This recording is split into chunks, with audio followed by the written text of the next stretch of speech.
जय Jinendra, Sat Sri Akal and very good morning to all. कैसे हैं आप सब? आई होप सब बहुत अच्छे होंगे। Welcome back to my channel universe plays soul by Sapna Jain. दोस्तों, वीडियो की शुरुआत जैसे कि मंत्र या श्लोक से होती है, तो फटाफट से कर लेते हैं। मुझे ज्वाइन करिएगा।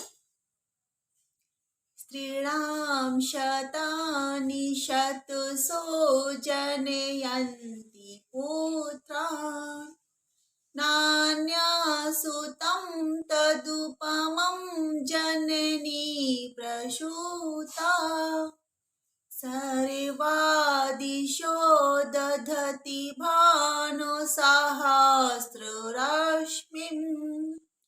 प्राच्येव दिग्जनयति स्फुरदंशुजालम्। दोस्तों, ईश्वर आप सबको और साथ में मुझे यश, कीर्ति, वैभव, मान, सम्मान, धन, दौलत, सुख, शांति, अच्छी सेहत और मानसिक सुख शांति प्रदान करे।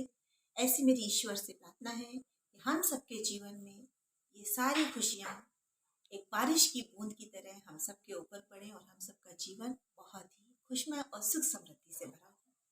हमारा वीडियो कुछ खास है।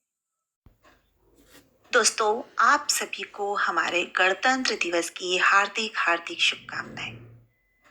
आप सब लोग स्वस्थ रहें, निरोगी रहें, दीर्घायु हों, सुरक्षित रहें और साथ ही परिवार, समाज और पूरे देश, पूरे संसार के सभी जीवों के लिए, पशु पक्षी, पेड़ पौधे, जीव जीव के लिए सुख शांति की प्रार्थना करती हूँ कि प्रभु आप इन सबको बहुत सुख समृद्धि देना। एक इंद्री से लेके पंच इंद्री तक के सभी जीवों को आप प्रभु सुख समृद्धि देना, खुशियां देना, निरोगी जीवन देना। और दोस्तों, इस तरह से मैं प्रार्थना करती हूँ कि निज गणतंत्र की ओर बढ़ते हुए अपने इस जीवन को आप सब सार्थक बनाइए और आप सभी को एक बार फिर से हैप्पी रिपब्लिक डे। चलिए दोस्तों, तो आज के वीडियो में बहुत ही खास जानकारी आपके लिए कि घर में सकारात्मक ऊर्जा कैसे प्रवेश करें और नकारात्मक ऊर्जा को हम कैसे बाहर करें, किस तरह से हमारे घर में सुख समृद्धि रहे, किस तरह से हम अपने घर में बरकत कर सकते हैं, किस तरह से हम अपने घर के लोगों को एक सूत्र में बांध कर रख सकते हैं, यही सब इस वीडियो में आज के बताया जाएगा। तो आप लोग प्लीज ध्यान से सुने, शुरू से लेकर आखिर तक इस वीडियो को सुने और देखें। साथ ही अगर आपने चैनल को सब्सक्राइब नहीं किया है अभी तक, तो प्लीज जल्द से जल्द इस चैनल को सब्सक्राइब कीजिए, वीडियो को शेयर कीजिए, लाइक कीजिए, कमेंट्स कीजिए, ताकि मैं भी थोड़ी सी आप लोगों की भावनाओं को समझ सकूं कि आपको क्या पसंद आ रहा है, ताकि अगला वीडियो उसी के हिसाब से आपके लिए बना सकूं। तो चलिए आगे बढ़ते हैं। दोस्तों, जैसा कि सभी को पता है कि जब हम घर में प्रवेश करते हैं तो सबसे पहले हमारा पैर घर की दहलीज पर पड़ता है। दहलीज मीन्स लाइक अ बॉर्डर। जब हम घर की दहलीज पे प्रवेश करते हैं, उसी के साथ हमारी नेगेटिविटी हमारे घर के अंदर आती है या हमारी पॉजिटिविटी आती है। किस तरह से हम नेगेटिविटी और पॉजिटिविटी को, क्या चीज अपने घर के अंदर चाहते हैं और क्या चीज रिमूव करना चाहते हैं, साथ ही हमारी घर की दहलीज किस तरह से पावन और पवित्र हो ताकि उसकी सकारात्मक ऊर्जा हमेशा हवा के साथ या लोगों की भावनाओं के साथ घर के अंदर प्रवेश करे, तो किस तरह से हम अपनी दहलीज को स्वच्छ रख सकते हैं, पॉजिटिविटी से भरा रख सकते हैं। तो आज हम इस चीज पर ही चर्चा करेंगे। दोस्तों, जैसा कि सभी को पता है कि घर की दहलीज सुख, शांति और समृद्धि देने वाली होती है। इसे हम द्वार, द्वार पिंडी, बॉर्डर, ड्योढ़ी, बरोठा, चौखट, देहली, बहुत अलग अलग नाम होते हैं। अलग अलग जगह में अलग अलग लोगों के अपनी अपनी लोगों की लैंग्वेज के हिसाब से, बोली के हिसाब से लोगों ने अपने नाम रखे हैं। तो कुछ ऐसे काम हैं जो हमें अपनी दहलीज पे करना चाहिए और कुछ ऐसे काम है जो दहलीज पे खड़े होकर कभी नहीं करना चाहिए। हम आज के वीडियो में इसी पे चर्चा करेंगे। सबसे पहले दोस्तों, हमें घर की दहलीज में या उसके दोनों तरफ जो भी आपके स्थान होते हैं, वहां पर पानी से भरा हुआ एक कलश रखना चाहिए। आप पानी से भर के, जो होता है साफ स्वच्छ पानी को भरकर एक कलश भर के रख दीजिए। आपका कलश तांबे का, पीतल का हो सकता है। आप बहुत समृद्ध हैं तो चांदी का भी रख सकते हैं, अगर वहां पे सेफ साइड है आपके घर का वो स्पेस, और चाहें तो फिर मिट्टी का रख सकते हैं। कोई भी कलश आप पानी का भर के रखिए और उसमें छोटे छोटे से सुंदर सुंदर से फूल प्रतिदिन डाल दीजिए। तो आप देखेंगे आपके घर में सकारात्मक ऊर्जा प्रवेश करने लगी है। दोस्तों, कलश जैसा कि सभी को पता है कि जब भी हम किसी शुभ कार्य के लिए घर से बाहर जाते हैं, अगर पानी से भरा हुआ कलश पे हमारी नजर पड़ती है तो हम कहते हैं हमारा कार्य अवश्य बनेगा। घर में जैसे ही आप प्रवेश करते हैं, पानी जो होता है, पानी में बहुत ही हीलिंग पावर होता है। पानी जो होता है हमारी नेगेटिविटी को खींच लेता है। अगर ऐसी कोई भी बात हमारे मन में है जो हमें परेशान कर रही है, या हम पीड़ा से गुजर रहे हैं, किसी तकलीफ से, घर के बाहर से कोई ऐसी चीज हमने सुनी है, देखी है जो हमें अच्छी नहीं लगी, लेकिन जैसे ही आप पानी पे नजर डालते हैं, आप खुद महसूस करेंगे कि आपकी पीड़ा, आपकी तकलीफ काफी हद तक कम हो गई। तो वहीं आपकी नेगेटिविटी घर के बाहर ही रुक जाती है और घर के अंदर प्रवेश करती है एक पॉजिटिविटी आपके साथ में। तो दोस्तों, हमेशा घर के बाहर अपनी दहलीज के पास में आप पानी से भरा हुआ एक कलश अवश्य रखिएगा। ये तो हुआ टिप नंबर 1। दूसरा होता है, जैसा मैंने पहले भी आपको और भी वीडियो में बताया है, कि घर की दहलीज पर, यानी कि दोनों तरफ जो आपकी दीवारें होती हैं, वहां पे स्वस्तिक का चिन्ह अवश्य बना के रखिए। दोस्तों, ये स्वस्तिक का चिन्ह जो होता है बहुत ही पावरफुल होता है। हमारे हिंदू धर्म में, हमारे जैन धर्म में, हमारे सनातन धर्म में हमेशा स्वस्तिक जो होती है, हम किसी भी पूजा पाठ में इसका प्रयोग करते हैं। सबसे पहले स्वस्तिक चिन्ह बनाने से हमारे सौभाग्य में वृद्धि होती है, सुख समृद्धि में हमारी बढ़ोतरी होती है। दहली पर कुमकुम हल्दी से स्वस्तिक चिन्ह भी आप बना सकते हैं, लेकिन हाँ, दहली पे मैं फिर भी मना करने की कोशिश करती हूँ कि दहली पे मत बनाइए, क्योंकि दहली पे क्या होता है, कभी किसी का पैर पड़ता है तो बहुत ही ज्यादा अपमान और पाप के भागी बनते हैं आप। तो दहली पे बनाने से मैं मना करती हूँ, लेकिन हाँ, अगर आप चाहें तो दीवार पे जरूर बनाइए। और दहली पे अगर आप बना रहे हैं तो ऐसी जगह आपको बनाना है जहां पर किसी का पैर कभी भी भूल करके भी किसी का पैर नहीं पड़ना चाहिए। तो दोस्तों, ये तो हुआ टिप। दोस्तों, दहली पर हमेशा, जो अपने घर की दहलीज होती है, उसके चौखट पर हमेशा कोई ना कोई वंदन वार जरूर लगा के रखिए। जी हाँ दोस्तों, ये आपके सौभाग्य में वृद्धि करता है, साथ ही सकारात्मक ऊर्जा आपके घर में प्रवेश होती है। तो हमेशा घर के बाहर अगर आप चाहें तो रोज एक फ्रेश नया वंदनवार फूलों से बनाकर लगा सकते हैं। लेकिन मुझे पता है आज की व्यस्त लाइफ में ये नामुमकिन चीज है। नामुमकिन ही बोलूंगी, क्योंकि अगर आप वर्किंग हैं तो भी आपके लिए पॉसिबल नहीं, और अगर वर्किंग नहीं भी है तो भी मैं समझती हूँ कि इतनी व्यस्त लाइफ में पॉसिबल नहीं है कि रोज एक फ्रेश वंदनवार हम फूलों से बनाएं और अपने घर में लगाएं। पहले के समय में लोग बहुत इन चीजों को करते थे, लेकिन आज के समय में थोड़ा सा हम अपनी व्यस्त लाइफ दिनचर्या की वजह से सब चीजें नहीं कर पा रहे। तो कोई बात नहीं, आपके पास बाजार में इतने सारे ऑप्शन अवेलेबल हैं कि आप कोई भी सुंदर वंदनवार ला सकते हैं। चाहे तो आप महीने महीने में चेंज कर लीजिए, चाहे तो आप लगा करके छोड़ दीजिए। हाँ, लेकिन सफाई जरूर करिएगा। ऐसा नहीं है इसमें जाले या फिर जाले लटकने लगे या फिर वो काला पीला हो जाए, ऐसा कुछ भी मत करिएगा, बल्कि प्रतिदिन उसको साफ सफाई जरूर दीजिएगा। झाड़ू मत मारिएगा। बंधनवार पे आप झाड़ू मत मारिएगा कि आप सोचें कि किसी भी चीज पे टंगी है झाड़ू मारे। हाँ, कपड़े से आप साफ कर सकते हैं। तो अपने घर की दहलीज पे बंधनवार लगाइए और उसे प्रतिदिन साफ जरूर करिएगा। टिप नंबर 4 दोस्तों, अपने घर की दहलीज पर आप माता के पद चिन्ह बना सकते हैं। जैसे कि आप देखते हैं, हम दिवाली के दिनों में छोटे छोटे से पद चिन्ह माता के लेकर आते हैं बाजार से, वैसे पद चिन्ह अगर आप चाहें तो अपने घर की दहलीज पर बना सकते हैं। इसे कुमकुम और हल्दी से आप बना सकते हैं। और जैसा कि आपने देखा होगा, साउथ में अक्सर इन चीज़ों का बहुत महत्व है। आज भी वहाँ पर लोग समय निकाल कर इन चीज़ों का उपयोग करते हैं। महाराष्ट्र में भी आज भी अगर आप गाँव वगैरह में जाएंगे तो आप देखेंगे घर के बाहर लोग छोटी सी रंगोली भी डालते हैं। तो मैं उसकी चर्चा भी आगे करूंगी। लेकिन हाँ, जैसे मैंने पदचिन्ह की बात करी, तो आप दोनों तरफ, घर की दहलीज के दोनों तरफ पदचिन्ह बनाइए माता के। कुमकुम या हल्दी किसी से भी बना सकते हैं, या दोनों का उपयोग कर सकते हैं। उसमें छोटे छोटे से आप फूलों की पंखुड़ियां भी रख दीजिए। इस तरह से आप उसे पूज्य बना देंगे और इससे घर में सुख समृद्धि प्रवेश करती है। दोस्तों, एक चीज और, आप घर की दहलीज पर, मतलब इस चौखट पे जो ऊपर बंधनवार जहाँ लगाते हैं, मैं हमेशा अपने वीडियो में ये सारी चीजें आप लोगों को बताती हैं कि कोई भी अपनी श्रद्धा भक्ति के अनुसार, या जिस किसी भी धर्म से आप बिलोंग करते हैं, उसके हिसाब से आप वहां पर अपना लगा सकते हैं। स्वस्तिक बना सकते हैं, ओम बना सकते हैं, त्रिशूल बना सकते हैं। अगर कोई हमारे क्रिश्चियन भाई बहन है तो अपना क्रॉस बना सकते हैं, या फिर कोई 786 जो हमारे मुस्लिम भाई बहनों का जो चिन्ह होता है वो भी लिख सकते हैं। तो इस तरह से किसी भी ऐसी चीज को आप बना सकते हैं जो आपकी श्रद्धा भक्ति से जुड़ी हुई है। साथ ही ये सारी चीजें जो होती हैं, आपके घर में सकारात्मक ऊर्जा को प्रवेश करती हैं, नकारात्मक ऊर्जा को बाहर करती हैं और घर में सुख समृद्धि में बढ़ोतरी करती हैं। तो दोस्तों, ये सारी चीजें आप करते जाइए। दोस्तों, इसके साथ ही आप घर की दहलीज पर रंगोली जरूर बनाइए। हाँ, अगर समय मिलता है तो रंगोली जरूर बनाइएगा। प्रतिदिन अगर ऐसा कर पाते हैं तो बहुत अच्छा, लेकिन नहीं अगर ऐसा कर पाते हैं तो खास खास ओकेजन होते हैं। जैसे हमारे यहाँ एकादशी आती है, एकादशी के दिन आप कर सकते हैं। चतुर्थी आती है तब आप जरूर कर सकते हैं। पूर्णिमा का दिन होता है, ये बहुत ही महत्वपूर्ण दिन है। इस दिन जरूर आप रंगोली बनाकर अपने घर के दहलीज पर इनको बना सकते हैं। छोटी सी बनाइए, बहुत बड़ी अगर नहीं बना पाते हैं समय की कमी के कारण, तो घर के सामने अपनी दहलीज के सामने आप बिल्कुल रंगोली बनाइए। रंगोली बनाइए, सुंदर सुंदर कलरफुल रंगोली बनाइए, भले ही छोटी सी बनाइए, फूलों से बना लीजिए, नहीं समय है तो। और इससे आपके घर में सुख समृद्धि आप देखेंगे प्रवेश कर रही है। इस तरह से आपने देखा कि हमारा टिप नंबर 6 ये कंप्लीट होता है।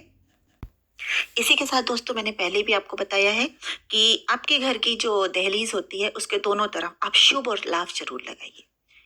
मैंने आपको बताया कि ये शुभ और लाभ जो होते हैं बहुत ही आपके लिए, ये जो होते हैं आपके जीवन में, आपके परिवार में सुख समृद्धि लाते हैं। आपके जीवन में भी शुभ और लाभ दोनों की जो शुरुआत हो जाती है आपके जीवन में आने लगते हैं। शुभ करेंगे तो लाभ अवश्य होगा। तो शुभ और लाभ जो है दोनों को आप अपने घर की दहलीज जो होती है, डोर होता है, उसके दोनों तरफ आप लगाइए, दाईं और बाईं तरफ। अगर आप रोज नहीं लिख सकते हैं तो बाजार में आजकल रेडीमेड बहुत अच्छे आते हैं, आप उनको लाकर चिपका दीजिए। और नहीं तो आप कुमकुम या हल्दी के साथ में आप इसको लिख सकते हैं। रोज ना लिखें, जैसे मेन डेट मैंने बताई उस ओकेजन पे, जैसे चतुर्थी हुआ, पूर्णिमा हुआ, चतुर और चौदस हुआ, एकादशी हुआ, इन विशेष दिनों में आप इन्हें लिख सकते हैं। और लिखने के बाद एक तरह से, जैसे ये खास दिन जो होते हैं, इसे एक तरह से पूजा टाइप करिए। लाइका जैसे आप मान लीजिए 11 आ गई और आपने ऑलरेडी इस पे लिखा हुआ है, तो दोबारा से अपन ने एक बार फिर हल्दी या कुमकुम की एक उंगली इनके ऊपर फेर देनी है और लाइक जैसे आपने पूजा करी है उस तरह से आप इन्हें एक सम्मान देंगे।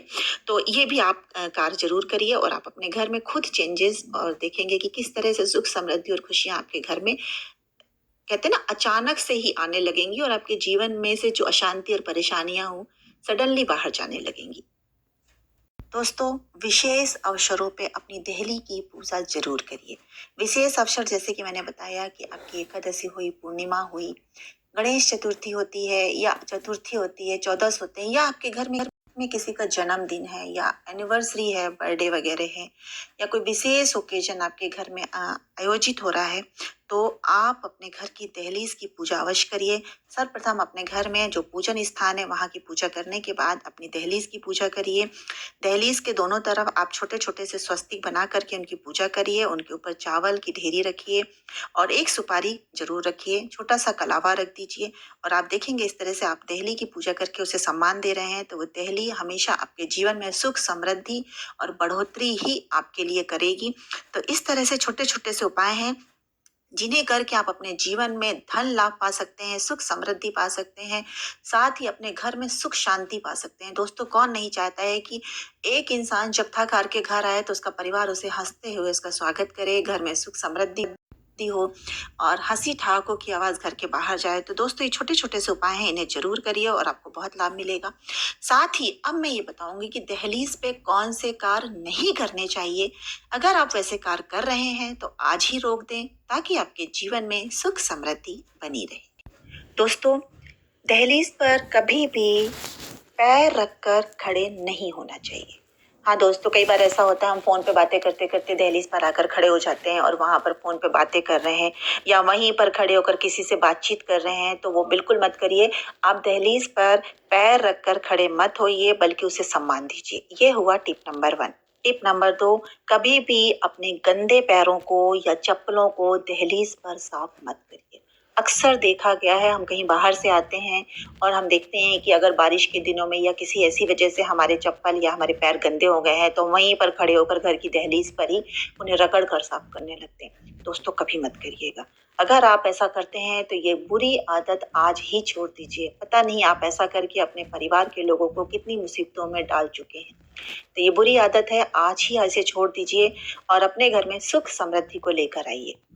दहलीज पर खड़े होकर कभी भी किसी के ना तो पैर छुइए और ना ही कभी अपने पैर छुआने चाहिए।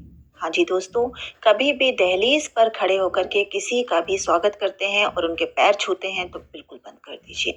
या तो आप दहलीज के बाहर चले जाइए उनके पैर छूने के लिए, या उन्हें अंदर बुला लीजिए ताकि आप उनके पैर छू सकें या वो आपके छू सकें। तो दोस्तों, कभी भी दहलीज पे खड़े होकर के भी किसी के पैर नहीं छूने चाहिए। टिप नंबर 3 या 4 मुझे याद नहीं है, मैं तो आपसे कंटिन्यू बात कर रही हूँ। जो भी टिप नंबर है 4 या 5 तो आप देख लीजिएगा। दोस्तों, दहलीज पर खड़े होकर कभी भी किसी मेहमान का ना तो स्वागत करिए, ना ही विदाई करिए। आपने रामायण में तो देखा ही है कि माता सीता को रावण ने घर से बाहर आकर के दहलीज पार करके ही बोला था कि आप मुझे दान करिए। तो दोस्तों, ये चीज यहाँ भी लागू होती है। मैं आपको बता दूं, कभी भी दहलीज पर खड़े होकर के किसी भी मेहमान का स्वागत मत करिए। या तो दहलीज के बाहर खड़े हो जाइए या दहलीज के अंदर आ जाइए और अपने मेहमान का स्वागत करिए या फिर उन्हें विदा करिए। तो दोस्तों, आप समझ ही चुके हैं कि दहलीज हमारे लिए कितनी उपयोगी है। तो दहलीज पे खड़े होकर ना ही स्वागत करेंगे, ना ही विदाई करेंगे। ये टिप नंबर हुई 5। छठवें में जैसा कि मैंने बताया, कभी भी कोई भी दान, जी हाँ, दान जब हम करते हैं, किसी को कोई भी चीज़ हम दान करते हैं, चाहे छोटा अमाउंट हो, बड़ा अमाउंट हो, 1 रुपए हो या 1 लाख रुपए हो, कभी भी अगर हमने डोनेशन के नाम पे उस चीज़ को करा है, तो दहलीज के अंदर खड़े होकर के हम नहीं करेंगे, दहलीज के बाहर खड़े होकर दान करना चाहिए। जी हाँ दोस्तों, हमेशा दहलीज को पार करके उसका दान जो भी हम करते हैं, तभी हमें उसका पुण्य भाग मिलता है। तो इस चीज़ का विशेष ध्यान रखिएगा दोस्तों कि दहलीज पर खड़े होकर के कभी भी दान नहीं किया जाता है। ना ही हम लेंगे, ना ही हम देंगे। मतलब सीधी सी चीज ये है। हाँ, टिप नंबर 6, 7 जो भी है, दहलीज पर कभी भी पैर नहीं पटकना चाहिए दोस्तों। दोस्तों, आपने कई बार देखा होगा, बच्चे रूठ जाते हैं, गुस्सा हो जाते हैं, गेट के पास खड़े होकर रोने लगते हैं, वहीं पर खड़े होकर पैर पटकने लगते हैं। बिल्कुल मत करिए। आपके घर में इतनी बड़ी मुसीबतों का स्वागत हो जाएगा अगर आप ऐसा करते हैं, तो इसे आज ही बंद कर दीजिए। घर में 1 साल के बच्चे से लेकर के 80 साल के बुजुर्ग या किसी भी उम्र का कोई भी व्यक्ति हो, इसे ये करने का अधिकार बिल्कुल नहीं है। तो दोस्तों, अगर ये बुरी आदत आपके अंदर है या आपके परिवार में किसी सदस्य के अंदर है, तो उसे बिल्कुल रोक दीजिए। दहलीज पर खड़े होकर किसी को भी पैर नहीं पटकने देना है। एक चीज और दोस्तों, अच्छा समय हो या बुरा समय हो, देखिए, जीवन में सबके अच्छे बुरे समय आते हैं। दहलीज पर कभी भी खड़े होकर मत रोइएगा। हाँ जी दोस्तों, कई बार ऐसा होता है, आपका घर का सदस्य होता है, कोई प्रिय सदस्य होता है, बेटी की विदाई होती है, हम रोते हैं, रो लीजिए, पर दहलीज पे खड़े होकर मत रोइएगा। ना तो आपको रोने का हक है, ना ही आपके परिवार के किसी सदस्य को है। या तो अंदर रो लीजिए या घर के बाहर खड़े होकर रो लीजिए, लेकिन दहलीज पे खड़े होकर मत रोइएगा दोस्तों। आप अपने जीवन में और सामने वाले के जीवन में बहुत बड़ी मुसीबतों का आगमन करते हैं अगर आप दहलीज पे खड़े होकर रोते हैं। तो दोस्तों, ये छोटे छोटे से वास्तु टिप्स हैं, छोटे छोटे से टिप्स हैं जो आप अपने घर में अपनाएंगे और अपने जीवन को बहुत ही समृद्धिफुल बनाएंगे। अपने परिवार में सुख समृद्धि लेकर आएंगे, धन दौलत की वर्षा होगी। साथ ही पैसा है, लेकिन अगर घर में खुशियां नहीं है, तो ये छोटे छोटे से टिप्स हैं, आपके घर में खुशियां भी लेकर आएंगे। तो दोस्तों, आज की वीडियो में इतना ही। बहुत बहुत धन्यवाद। Thank you so much. दोस्तों, एक दो बात कहने का और मन कर रहा है। सबसे बड़ी बात ये कि कभी भी दहलीज आपकी साफ सुथरी होनी चाहिए। टूटी फूटी या खंडित मत रखिए घर की दहलीज को। कहीं ना कहीं इससे घर में रहने वालों के बारे में या उनके आचरण के बारे में पता चलता है। घर की दहलीज टूटी फूटी है तो लोग आपके बारे में वैसा ही अनुमान लगाएंगे।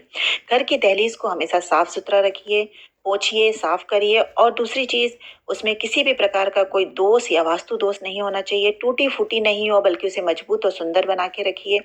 साथ ही ये मैंने बताया कि अपने घर की दहलीज को सुंदर बनाने के लिए आप पूजा पाठ, जो भी मैंने एक जरूरी टिप्स बताए हैं, वो जरूर करिए। तो दोस्तों, अगर आप ऐसा करते हैं तो आपका जीवन बहुत सुखमय हो जाता है। तो दोस्तों, आप सभी को ये चीज़ों की जानकारी मिल गई होगी कि हमें किस तरह से अपने घर में सकारात्मक ऊर्जा, पॉजिटिव एनर्जी को प्रवेश कराना है, नेगेटिव एनर्जी को बाहर करना है। साथ ही क्या क्या छोटे छोटे से टिप्स हम अपनाएं जिससे हमारे घर में सुख समृद्धि बनी रहे, घर में प्यारा सा एक हंसी खुशी का वातावरण बना रहे, जो भी आप कमाते हैं उसमें बरकत बनी रहे। हम अपने घर में ये छोटे छोटे से टिप्स अगर अपनाते हैं तो अपने घर को स्वर्ग बना सकते हैं। तो दोस्तों, छोटे छोटे से उपाय करिए, घर में सुख समृद्धि की बाढ़ लेकर आइए, धन दौलत की वर्षा कराइए और अपने परिवार को एक खुशहाली भरा हुआ और एक हेल्दी जीवन दीजिए। साथ ही दोस्तों, ये वीडियो अगर आपको पसंद आया हो तो दूसरों से जरूर शेयर कीजिएगा, क्योंकि अच्छी अच्छी जानकारी हमेशा शेयर करनी चाहिए, क्योंकि आप और हम यही एक अच्छा काम कर सकते हैं। मेरे पास जो अच्छी चीज़ है मैं आपसे शेयर करती हूँ, और यही आपके लिए भी कहती हूँ कि यही ड्यूटी, यही कर्तव्य आपका बनता है कि अच्छी जानकारी दूसरों के साथ शेयर कीजिए, ताकि दूसरे लोग भी इसका लाभ उठा सकें। तो दोस्तों बहुत बहुत धन्यवाद। चैनल को शेयर कीजिए, सब्सक्राइब कीजिए एंड लाइक और कमेंट जरूर कीजिएगा। Thank you so much. जय जिनेंद्र, नमस्कार।